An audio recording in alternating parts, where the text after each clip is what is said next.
오늘 본문에서 스데반은 자신의 그 설교를 통해 자기 앞에 있는 유대인들의 그 치부를 드러내고 있는 것을 보게 되는데요. 이야기를 듣던 사람들의 마음이 찔렸어요. 그 이야기를 들은 사람들이 스데반을 향해서 막 이를 갑니다. 분노를 참지 못하고 어떻게 합니까? 스데반을 끌고 성 밖으로 나가서 그를 돌로 쳐 죽이게 됩니다. 자, 그렇다면 무슨 이야기가 이 유대인들을 분노하게 한 것일까요? 지금 스데반이 무슨 죄로 재판을 받고 있습니까? 그 혐의 중에 하나가 모세가 준 율법을 무시했다라는 것이었어요. 자, 그런데 스데반은 자신의 설교를 통해 오히려 이스라엘의 조상들이 모세에게 반기를 들었고 또 그 율법을 무시한 것에 대해서 요목조목 설명해주고 있습니다. 자, 하나님을 온전히 예배하라고 한 그 모세 율법을 무시하고 오히려 자신들의 욕심대로 이방신들을 예배했어요.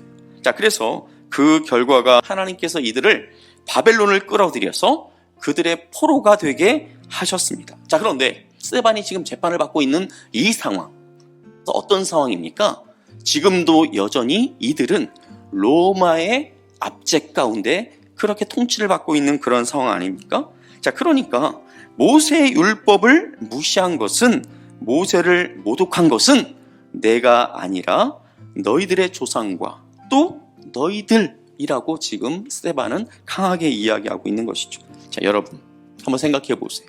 하나님의 말씀을 거역했던 이 유대인들의 조상들과 하나님이 이 땅에 오셨는데 그 하나님을 알아보지 못하고 십자가에 달아 죽인 지금 스데반 앞에 있는 이 유대인들, 누가 더 큰 죄인일까요? 결국 스데반의 이 설교를 들으면서 이 유대인들은 자신들의 골물대로 골문 그 탐욕과 위선의 상처, 교만과 거짓의 상처를 날카로운 그런 칼에 찔리기라도 한 듯 굉장히 고통스러워합니다. 그런데 더 이상 그 설교를 듣지 않으려고 귀를 막아버려요. 그리고 스데반에게 달려들어 그를 끌고 나가서 그를 돌로 쳐 죽입니다. 스데반이 받고 있는 또 다른 혐의는 무엇이었습니까? 예수가 이 성전을 헐라했다면서 스데반이 계속 그것을 이야기하며 성전을 모독했다라는 것이죠.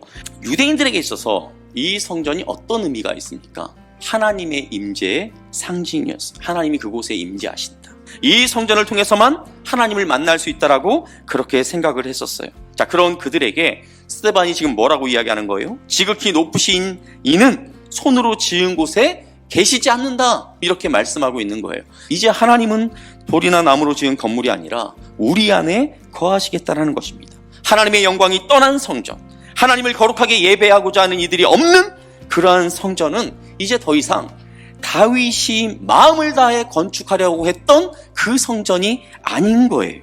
그리고 더 중요한 것은 무엇입니까? 이제 하나님은 인간의 손으로 지은 성전에서가 아니라 하나님이 누구를 통해서? 성령을 통해서 우리의 마음을 성전 삼아 주시겠다는 거예요. 저와 여러분을 성전 삼아서 저와 여러분 가운데 거하시겠다라고 그렇게 말씀하고 계십니다. 사랑하는 성도 여러분, 우리가 예수 그리스도를 믿음으로 말미암아 우리가 성령이 거하시는 하나님의 거룩한 성전이 됨을 믿으시기를 바랍니다. 스데반은 자신이 모세와 하나님을 모독했다는 것에 대해서 한편의 설교를 통해 그들의 생각이 틀렸다는 것을 이야기한 다음에 회심의 일격을 가합니다. 하나님을 거스르는 자, 그러니까 성령을 거스르는 자, 누구라고요? 내가 아니라 너희와 너희 조상들이라는 거예요. 그러면 이들이 하나님을 거스를 수밖에 없는 그 이유가 무엇일까요? 첫 번째는 그들이 목이 곧았다라는 거예요. 즉 교만했다라는 것이죠. 자, 그리고 결정적인, 그들이 하나님을 거스를 수밖에 없었던 결정적인 이유가 무엇이라고 말씀하고 있습니까? 그들의 마음과 귀가 할례를 받지 못했다, 그렇게 말씀하고 있어요. 사랑하는 성도 여러분, 하나님 앞에서 오늘 스데반이 이 유대인들을 향하여서 강하게 이야기한 것처럼 하나님 앞에서 우리의 목이 곧은 것은 아닌지 돌아볼 수 있기를 바랍니다. 우리의 마음과 귀는 진정한 할례를 받았는지를 돌아볼 수 있기를 바랍니다. 성령님께 늘 우리의 마음, 우리의 눈과 귀를 밝히 열어달라고 겸손하게 기도하실 수 있기를 바랍니다.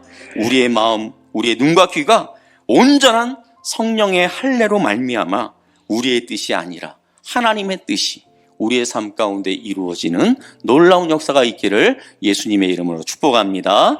아멘.